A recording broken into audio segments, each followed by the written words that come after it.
Folks, I've been reading this news out of New York. Yes, New York. And I nearly spilled the coffee this morning. A school district up in Salamanca, way out in rural upstate New York, was all set to roll out, get this, a $60,000 humanoid AI robot teacher named Sally.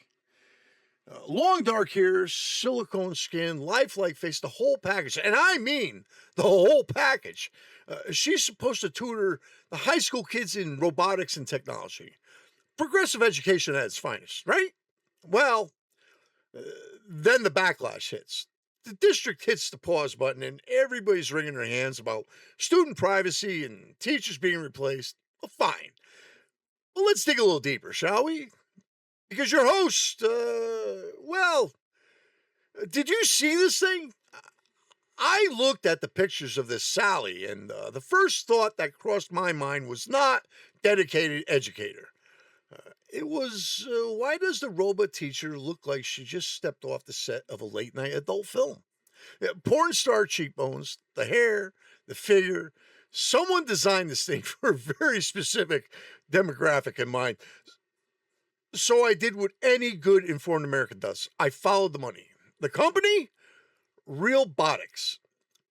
And wouldn't you know it, Realbotics has a sister operation, a subsidiary that manufactures high-end, hyper-realistic sex bots.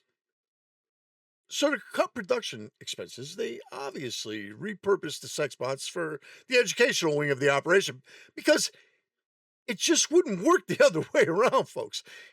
It just makes good business sense. We're talking the premium silicone companions that certain lonely gentlemen order online. Same technology, same factory expertise. Just one version is supposed to provide educational services, and the other, well, provides, geez, I'm trying my best to keep this PG, folks. The other provides a different kind of service entirely.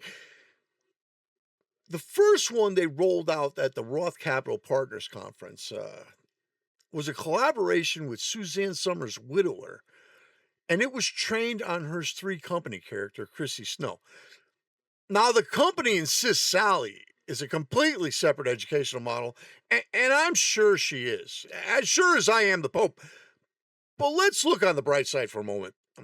Think about male attendance. Suddenly, every teenage boy in Salamanca is going to discover a burning passion for STEM. Perfect attendance, front row seats. The kids who haven't done homework since the third grade will be volunteering for extra tutoring sessions with Sally. The football team will show up early. The dropout rate among young men will plummet. Fathers will start showing up for parent-teacher meetings.